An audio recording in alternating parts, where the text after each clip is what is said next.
everyone. Can you hear me way back there? Wave some hands. Okay, good sign. I'm Liz Cohen. I'm Dean of the Radcliffe Institute for Advanced Study. Welcome to a very special Radcliffe Day as we celebrate 15 years of the Radcliffe Institute and 135 years of Radcliffe.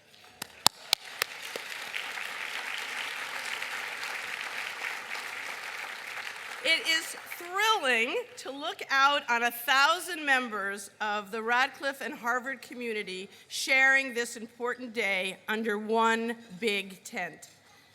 This afternoon, we welcome our Radcliffe College and Bunting Institute alumni, whose intellectual spirit we honor in today's Radcliffe Institute. We welcome back scholars, scientists, and artists who have been part of our recent past as an institute for advanced study. And we welcome Harvard alumni and students, colleagues, neighbors, and friends. We welcome two of Radcliffe's past leaders, Radcliffe College President Linda Wilson and former Dean of the Institute, Barbara Gross, along with former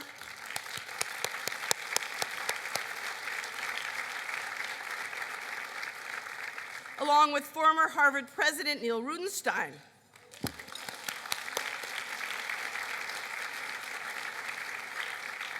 And we are delighted to have with us Margaret H. Marshall, former Chief Justice of the Massachusetts Supreme Judicial Court and a former Radcliffe Medalist.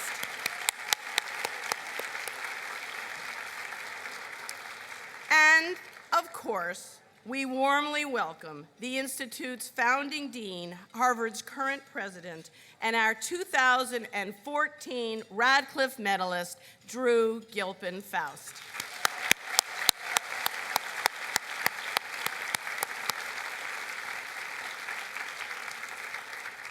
I would like to recognize all the Radcliffe and Harvard alums who are marking milestones this afternoon, particularly our reunion classes. The class of 1989, celebrating its 25th reunion. The class of 1964, celebrating its 50th reunion. The class of 1949, celebrating its 65th reunion. The class of 1944, celebrating its 70th reunion.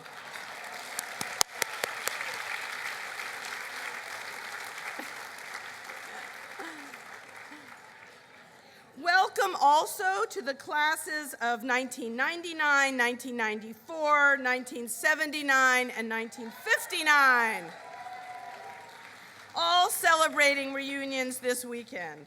And we have alumni classes here spanning 9 decades, beginning with the class of 1939 and extending all the way to 2014.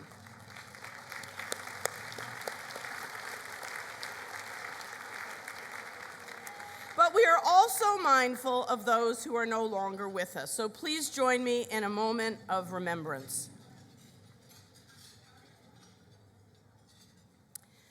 135 years ago, 27 women gathered in a clapboard house on the edge of Harvard Yard to study the same curriculum as Harvard men. Lizabeth Cary Agassiz, Radcliffe's first president, called the idea that women could excel in higher education an experiment. But I think it's safe to say, looking at all of you out here today, that the gamble was a rousing success.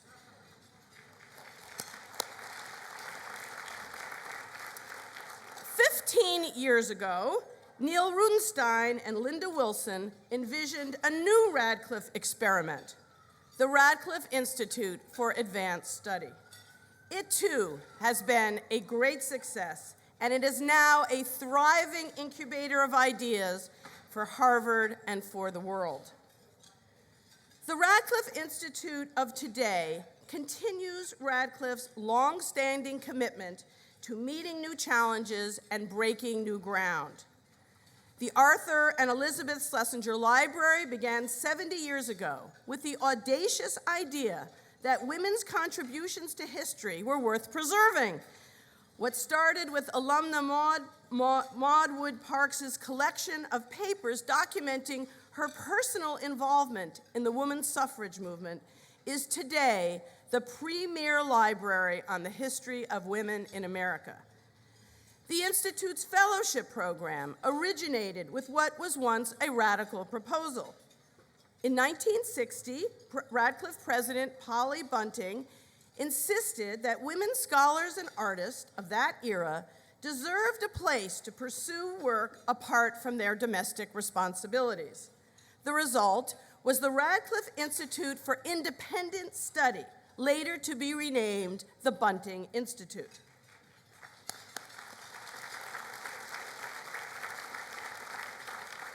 Today's fellowship program, which hosts 50 fellows annually, continues to give women and men the time and space to pursue advanced research and groundbreaking projects. Today's Radcliffe professorships honor the Radcliffe leaders and alumni who worked tirelessly for gender equity at Harvard.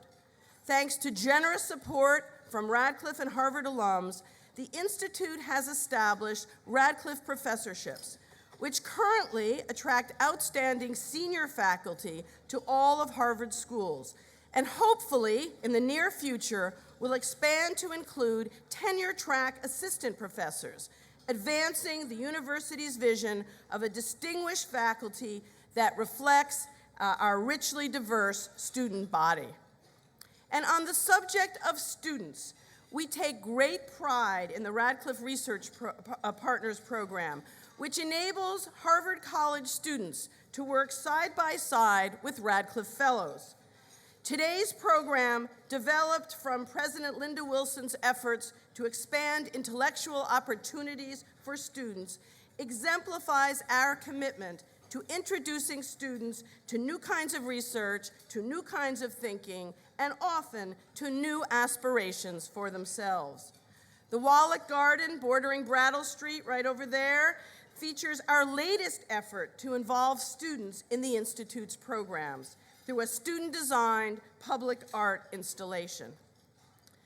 Thanks to the vision of Radcliffe's leaders and the support of so many of you here today, we've become an intellectual hub at Harvard and a link between Harvard and the world beyond.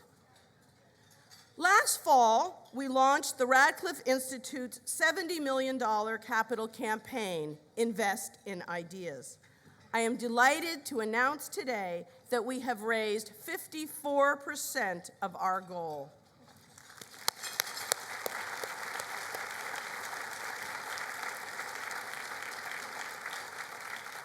By passing the halfway point, we've reached a milestone. But what's equally important is how we've gotten there.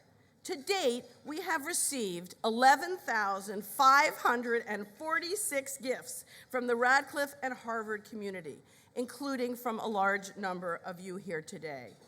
We hope that many of our friends will participate in the 15th anniversary challenge now underway. A generous group of alums, ranging from the classes of 1954 to 2011, will match gifts to the Institute through June 30th. I am very proud of this broad-based grassroots investment in the Radcliffe Institute future. I am also very excited to announce a major leadership gift from Mary Ellie Kukulandis Johnson, class of 1957, and her husband Rupert, whose generous support will create a $12.5 million fund to advance the arts at Harvard. We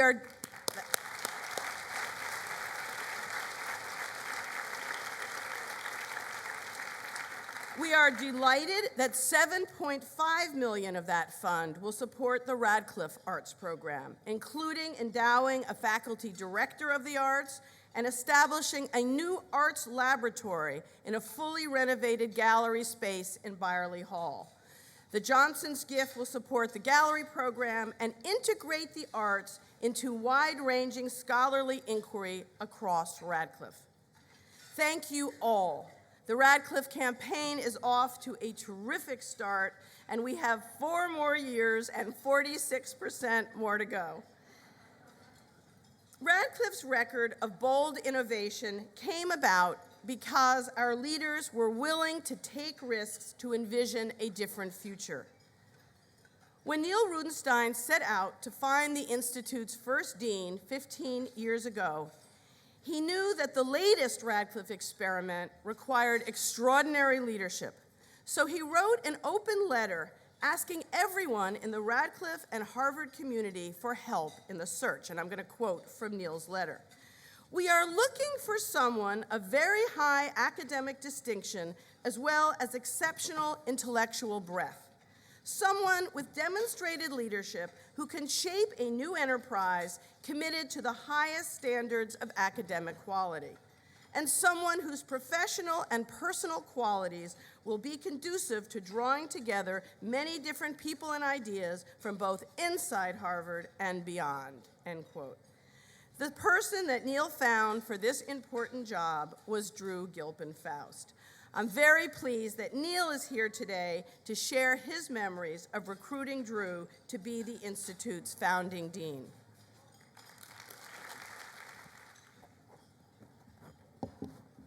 I'm more than pleased to be able to say a few words today about the recipient of this year's Radcliffe Medal, Drew Gilpin Faust, president of Harvard and founding dean of the Radcliffe Institute for Advanced Study. Drew is, of course, a very distinguished historian as well. And when she was at the University of Pennsylvania, she was for a long time on Harvard's list of scholars to be captured at all costs and transported to Cambridge, but with absolutely no success.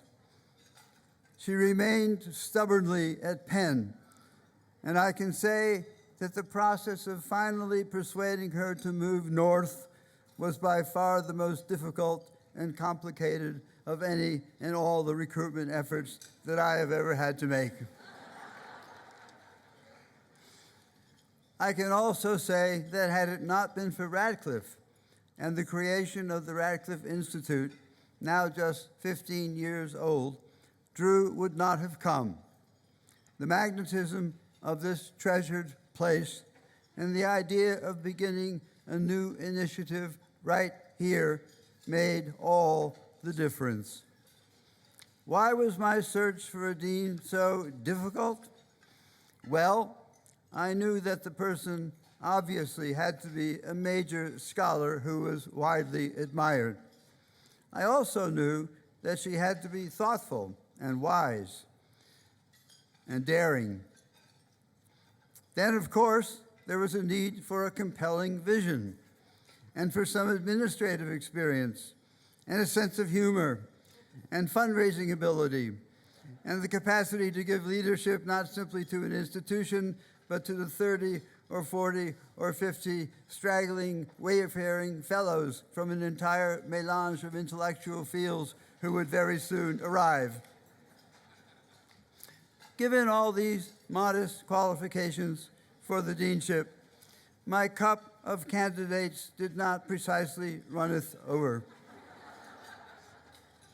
But one person stood out far above all others, and she is happily with us today.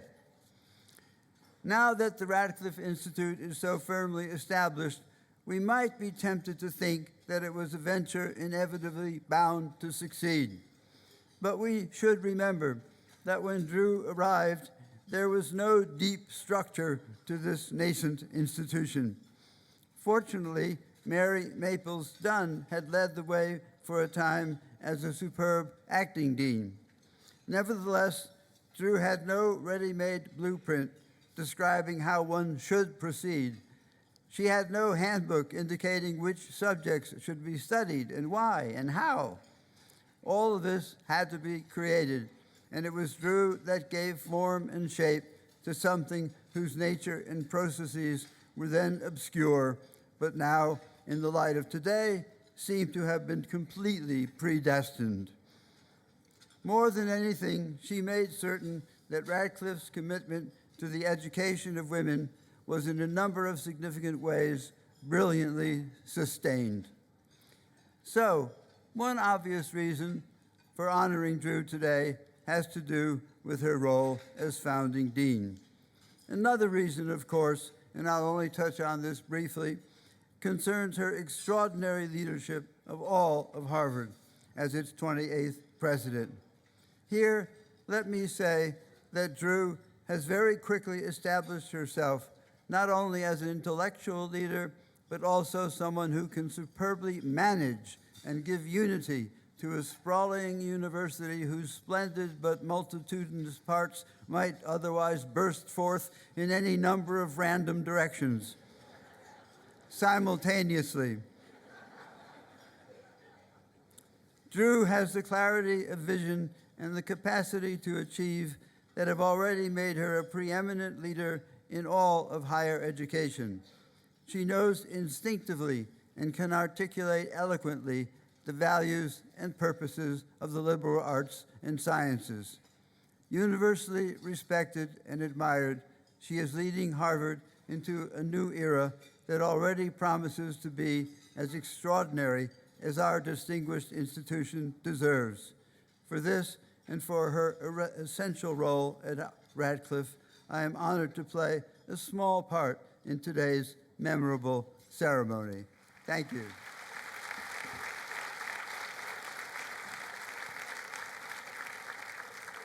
Thank you so much, Neil. We're very appreciative that you were here with us today. The Radcliffe Medal is given annually to an individual whose life and work have positively influenced society. Today, we honor Drew Gilpin Faust for her visionary leadership as the founding dean of the Radcliffe Institute and president of Harvard, and as a champion for the transformative power of higher education. In 1947, when Catherine Drew Gilpin was born in Virginia's Shenandoah Valley, the legacy of the Civil War still shaped the world around her. Even as a child, she was deeply aware of the centuries-old racial hierarchy of rural Virginia. But the nation was changing. As witness to the dawn of a new era, Drew was captivated by the democratic promise of the civil rights movement. At age 9, she voiced her support for desegregation in a letter to President Eisenhower after the landmark Brown v. Board of Education Supreme Court decision.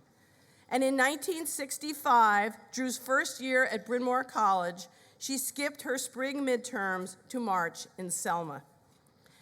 After college, Drew enlisted in President Johnson's War on Poverty by working for the recently formed Department of Housing and Urban Development. But before long, Drew began graduate school in the American Civilization program at Penn. So began a commitment that would define Drew's life, to see academic work in a university not as a refuge from the world, but as a way to change it through the power of ideas.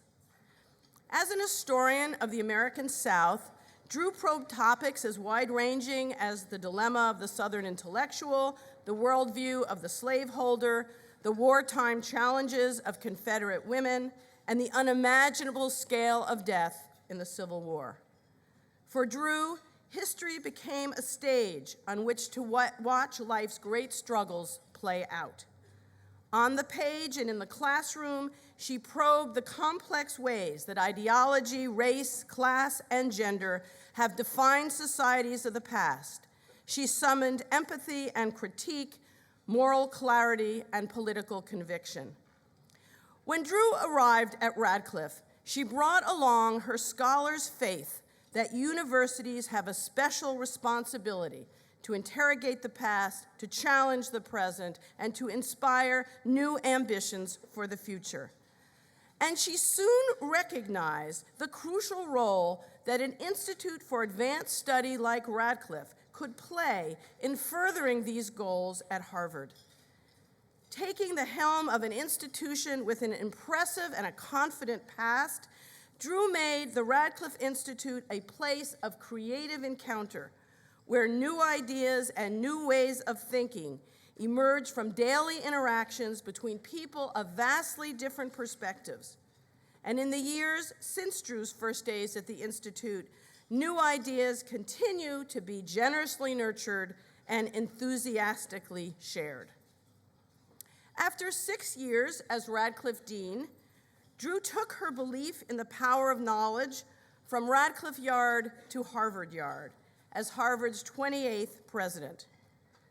The commitment she made as the first Radcliffe Institute dean to encourage the crossing of disciplinary and institutional boundaries in order to imagine anew is now a hallmark of what she has called One Harvard. Rather than simply a physical space, One Harvard is the embodiment of Drew's conviction that bold ideas can make a difference.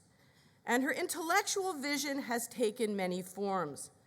It shapes her determination to foster new scientific research at the boundaries of old disciplines in Alston, just as it motivates her advocacy for the arts and humanities as a fundamental part of a college education in the 21st century. Likewise, her commitment to creating common spaces across the Harvard campus reflects her recognition that informal and serendipitous encounters will help Harvard produce a community of caring, engaged citizens of the university today and of the world tomorrow. Drew's One Harvard has also transformed how we teach and how we learn. She has encouraged Harvard's faculty and students to rethink the tired divide between learning and doing, between research and practice, and between scholarship and teaching, seeking new ways to engage students more centrally in creating knowledge, whether in the iLab, the Meta Lab, or the flipped classroom. Drew's One Harvard is a deeply egalitarian institution. Her strong belief that Harvard has an obligation to share knowledge widely has shaped her commitment both to financial aid and to a nonprofit model for open online education. With generous financial aid, Harvard offers one of the finest educations in the world to the finest minds in the world, regardless of economic circumstances. And Harvard X makes the riches of Harvard's faculty and classrooms available globally. Drew's unwavering trust in the power of knowledge has shaped her conviction that universities can and should be good neighbors, responsible citizens, and engines for change in an increasingly interdependent world. Drew has inspired people in Cambridge and really around the world to see new possibilities for themselves and for others. When she testifies before Congress on behalf of federal support for research, or addresses audiences from Santiago to Shanghai, she carries forth a heartfelt and tough-minded message that universities are uniquely positioned to generate knowledge, to deepen understanding, and to shape a better future.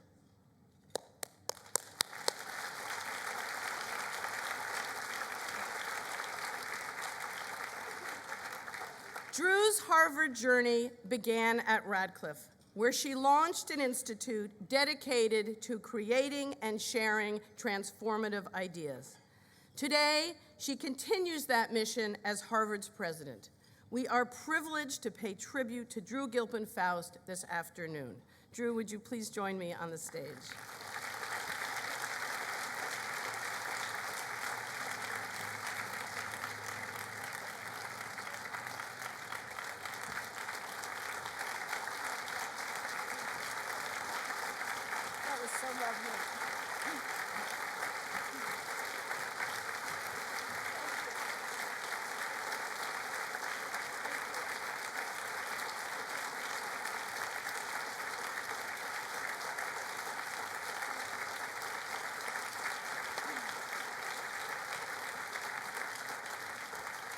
Okay, there is a citation. An insightful scholar who illuminates the problems of the past, an extraordinary leader who helps us improve the present, a compelling thinker who inspires bold aspirations for the future, and historian who is making history, the recipient of the 2014 Radcliffe Medal, Drew Gilpin Faust.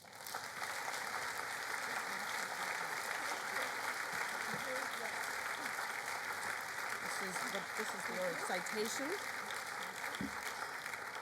And here's your, okay. Photo op.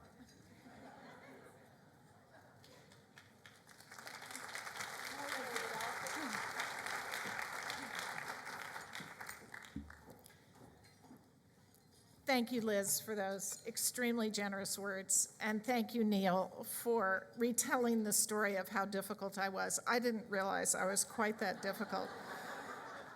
But I did learn lessons from Neil about recruiting, and there's certain things he said to me. I had no intention of leaving Penn, by the way, when he first started talking to me about this. And 5 months later, it was over, I was gone. And so I use some of your words, Neil, when I'm recruiting people. And there's some people at Harvard now who never meant to be here, and it's all because of you and what I learned from you.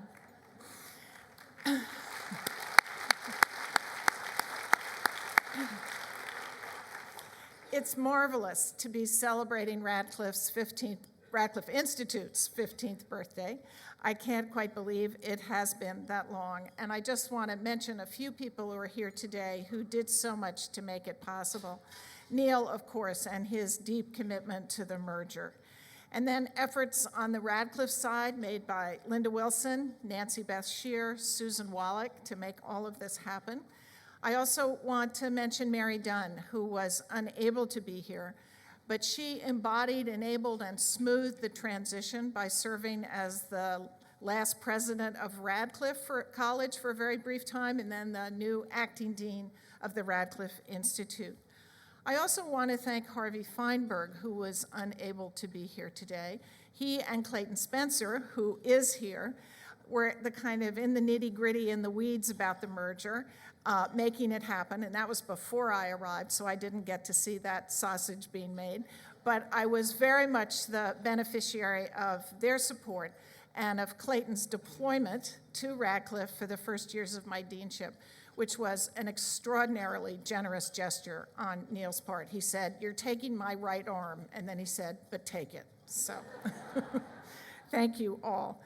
And thanks especially to Barbara Gross and Liz Cohen for carrying on in such a marvelous way. It's just great to watch what you have done, are doing, and will do in the future. It has been a great ride. I found it very daunting to think about what I might say to you today, following on the heels of medalists like Toni Morrison and Billie Jean King and Sandra Day O'Connor, not to mention some of the medalists who are here, Margie Marshall, Linda Greenhouse. I do remember my first Radcliffe Day luncheon in June 2001, when I had almost just arrived. I'd come in January as the new dean, and there were more than 1,000 of us who gathered for that lunch in Radcliffe Yard to welcome Madeleine Albright. And she was luminous. I remember she recalled her days at Wellesley by describing how the clicking sounds in the classroom didn't come from laptops, but knitting needles. And how she could never have imagined that she might become Secretary of State, because as she put it, she'd never seen a Secretary of State in a skirt. Now here we are 13 years later, and 2 female Secretaries of State later, happily taking that possibility for granted, and no one is talking about wearing or not wearing a skirt. So how good it is to be free to forget, and yet how dangerous such forgetting can be. And that's what I'd like to focus on in my few minutes here today. I worry that a complacency is emerging in our society about the place of women, a complacency that too easily forgets that things were once otherwise, and that there is still a considerable way to go in American society. A complacency that too easily assumes that where we have come was inevitable, and that forgets the efforts and the individuals who struggled to bring us here. A complacency that too easily ignores that elsewhere in the world, things are otherwise. That nearly 300 young girls were recently kidnapped just because they were seeking an education. The 15 years since the Radcliffe Institute for Advanced Study was founded represent a long time in our cultural memory. They span almost the entire existence of Google, and they do span the entire life of the iPod and the iPad and of Facebook and of Twitter. Next year's entering freshmen at the college, and I know one of them who is here today, child of 2 Radcliffe Institute fellows. I think they were 3 years old when Harvard and Radcliffe merged. But the more than 40 years since I graduated from college represent a cultural eternity. It shocks students when I tell them that in 1964, when I began college, I couldn't wear pants to class or dinner. I could not have attended Yale or Princeton or the University of Virginia in my own home state. I was under the rule of something called parietal hours that allowed men and women only briefly inside each other's dorms. Strict curfews were intended to reinforce the notion of women as bearers of virtue. Who can recall the famous 3 feet on the floor rule? Now, those of you who don't already know what I'm talking about would not believe me if I told you. And I remember having to spell the word parietal to my incredulous daughter. Had I been a student at Radcliffe, I could not have used Lamont Library. Shortly after I became dean, I told an entering class of undergraduates about a Harvard president who turned down a young woman who was seeking admission to the college. He said she couldn't possibly want to attend, in his words, as a solitary female, mingling as she must do promiscuously with so large a number of the other sex. That was 1849. I didn't mention the Harvard Undergraduate Council that voted for Lamont to remain an all-male library because the presence of women, in their words, would make it impossible to study. That was 1967. In that year, there was 1 tenured woman in the Faculty of Arts and Sciences. 2 years later, things had changed. There were none. It's become easy to forget that before flight attendants, there were stewardesses who were fired if they got married, as Gail Collins reminded us here in a talk a few months ago, and that female employees could be let go or a junior faculty member barred from teaching for becoming pregnant. A woman without a male co-signer was hard-pressed to get a loan or an apartment lease, a mortgage, or a credit card. Not until 1975 was excluding women from jury service deemed unconstitutional. It's become easy to forget that there were no women bus drivers, bartenders, welders, miners, or firefighters in our neighborhoods and workplaces, and harder to conjure a world where reporters, professors, doctors, scientists, and lawyers were rarely women, and news anchors, CEOs, and Supreme Court justices were all male. Yes, we have altered that world, but we must not forget that world or the people who struggled and sacrificed to change it. Today, as we celebrate Radcliffe, I think of Justice O'Connor standing on this platform 5 years ago, telling us how she could not get a law firm to offer her a job except as a secretary after she graduated 3rd in her class at Stanford Law School. She became the first female Supreme Court justice, despite, as she has called it, the debilitating medical condition of having 2 X chromosomes. I can imagine the women from the Radcliffe program in business administration, tired of earning certificates in Putnam House, just over here, studying the same curriculum as Harvard Business School. In 1960, they crossed the river in skirts, in the cold, to earn their MBAs. The Boston Globe noted that there were 3 of these pioneers, 1 married and 2 brunettes.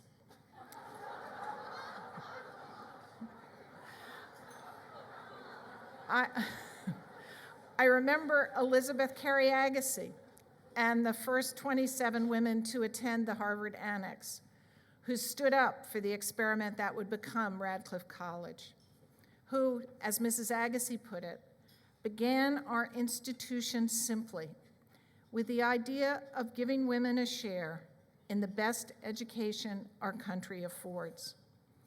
Because of that idea, because of all those people and so many others like them, we are here today. The past century has brought extraordinary progress for American women, and Radcliffe has both represented and propelled that change. About 50 yards from here in the Schlesinger Library is a remarkable record of that transformation, a way to help us remember. I like to think of Mary Beard, who said, "No documents, no history. Papers, records, these we must have." The Schlesinger has. Through its vast holdings, the past of American women comes alive. From collections on the suffrage movement to the records of the National Organization for Women, chronicling the women's movement of the 1970s. From summer camp diaries and some 90,000 photographs to a budding catalog of blogs. Where else could you find Julia Child's 5,000 cookbooks and the papers in which Charlotte Perkins Gilman addressed economic discrimination by advocating kitchenless homes? Or the papers of Emma Goldman, rescued from the freezer of a New York delicatessen. The letters to Betty Friedan on 1960s stationery, where you can practically see the steam rising up from the neat handwriting about inappropriate bosses and ungrateful children and how the feminist mystique changed their lives. Or you can find the robin's egg blue desk of Dorothy West.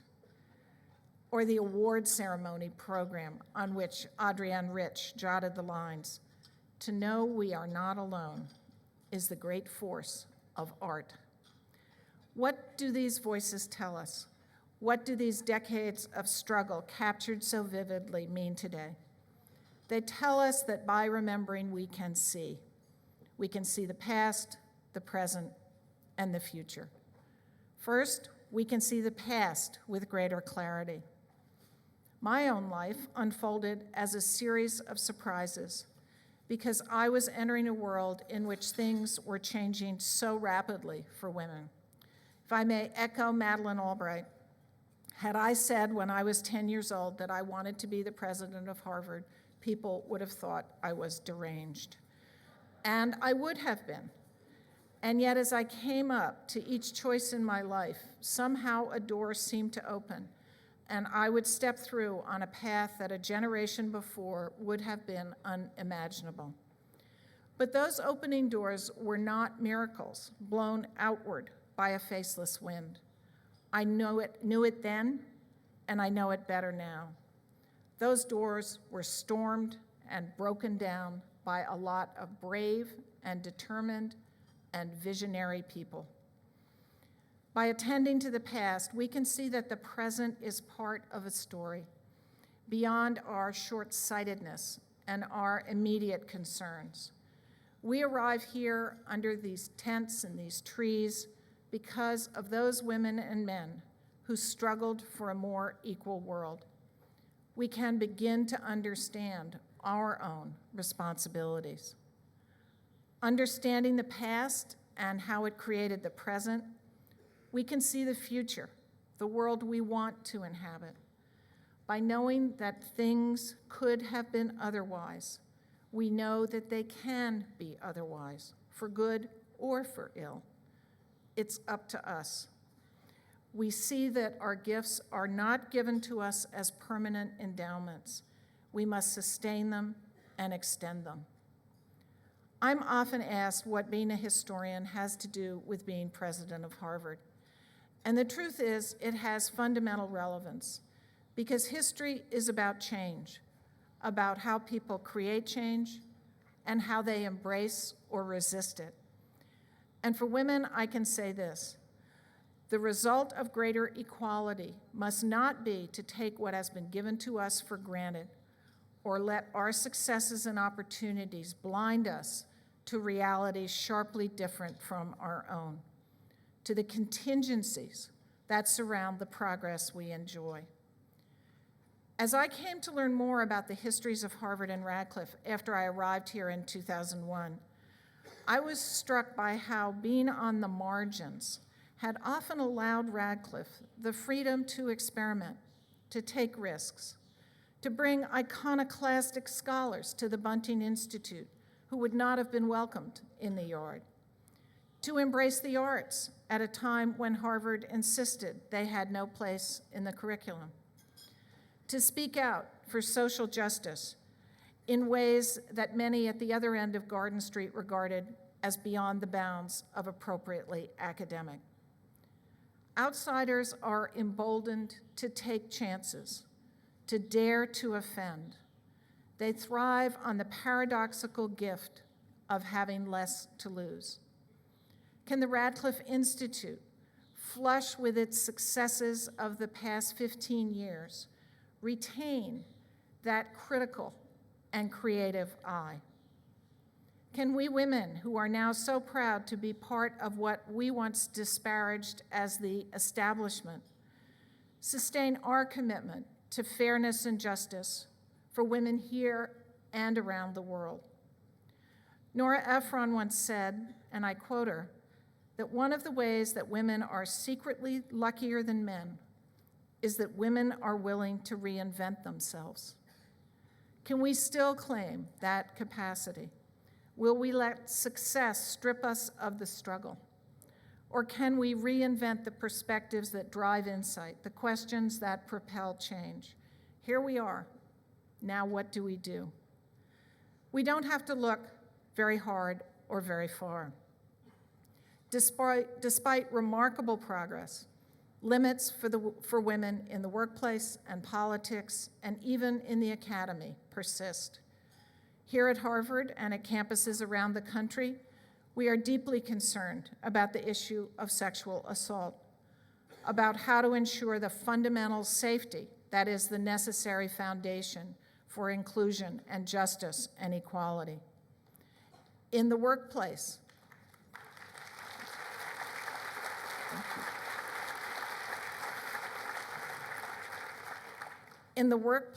do women need to do more leaning in? Or do institutional leaders need to change the 80-hour work weeks that are pushing back?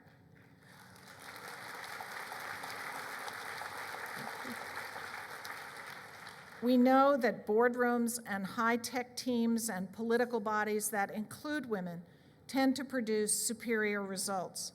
Yet a huge reservoir of female talent remains untapped. At Fortune 500 companies, 4% of CEOs are female. The number of women on corporate boards is just above 10%.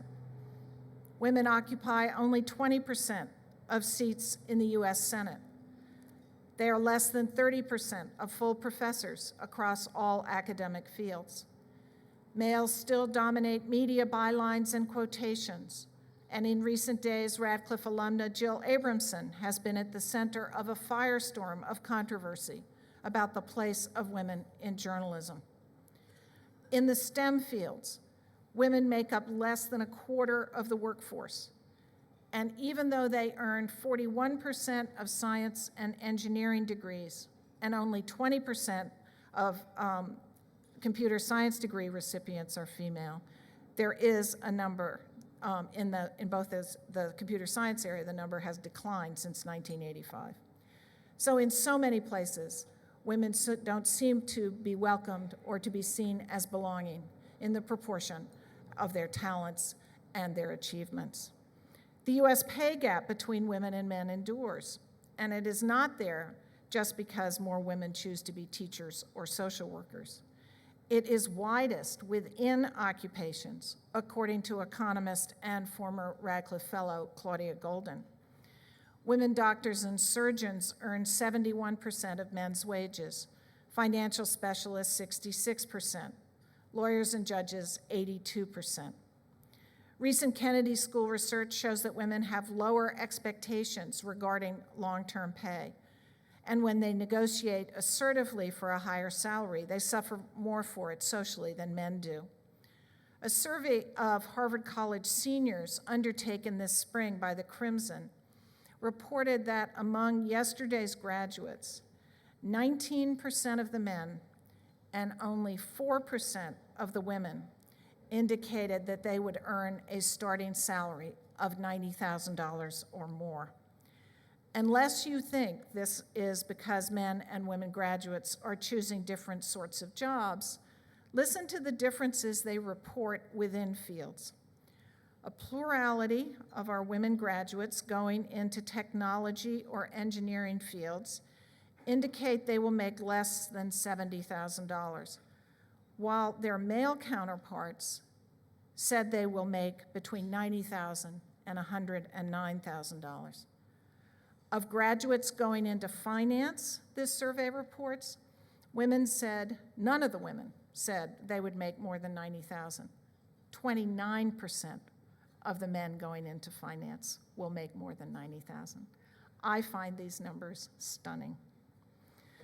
Worldwide, the past 15 years have created, at best, a mixed legacy for women. Landmark international agreements on women's rights have caused a backlash in many countries or may be totally ignored. The facts are grim.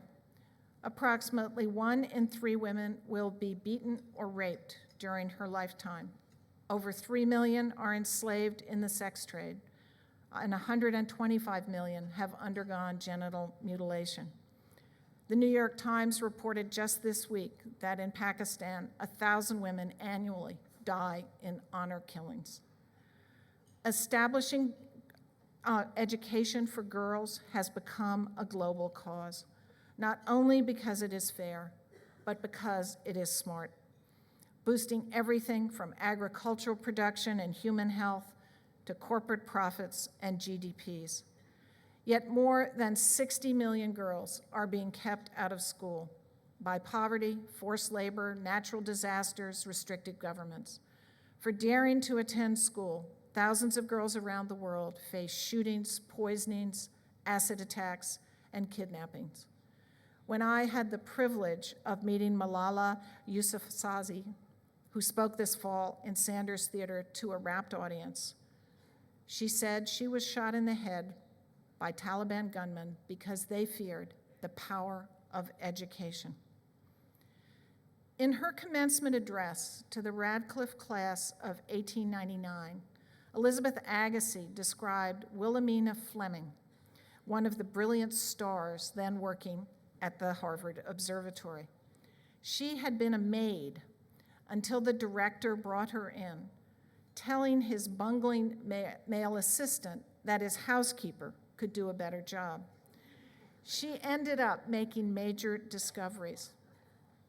Mrs. Agassiz had come upon her showing a group of Radcliffe students, as Mrs. Agassiz put it, the image of a star, which until recently revealed by the photographic telescope, had never been seen by the human eye. That star, she added, characterized the whole subject of enlarged education for girls and women. The doors and windows, so recently thrown open wide to them, multiplying their chances in life. Thank you, Radcliffe, for opening those doors and windows for so many. And thank you for this honor, one that in reality belongs to every person who has touched this place on behalf of women and for the greater good of humanity. But as we celebrate 15 years of the Institute, building on 120 years of Radcliffe College and the annex that preceded it, let us not forget the work still to be done, the responsibility that we have inherited. Helen Keller, who graduated from Radcliffe exactly 11 decades ago, put it this way: like all human institutions, Radcliffe falls short of her ideals, and her students, who are also human, do not always achieve theirs. She added wryly, "I am acquainted with one who did not." I think she knew how some of us feel, but she knew that this incompleteness, this constant struggle, was precisely the point. She went on, "To have knowledge is to feel the heartthrobs of humanity through the centuries, the pulsations of a heavenward striving. It is," she said, "to know that the darkness everywhere may hold possibilities better even than our hopes. Those possibilities, those hopes, those responsibilities are now in our hands." Thank you very much.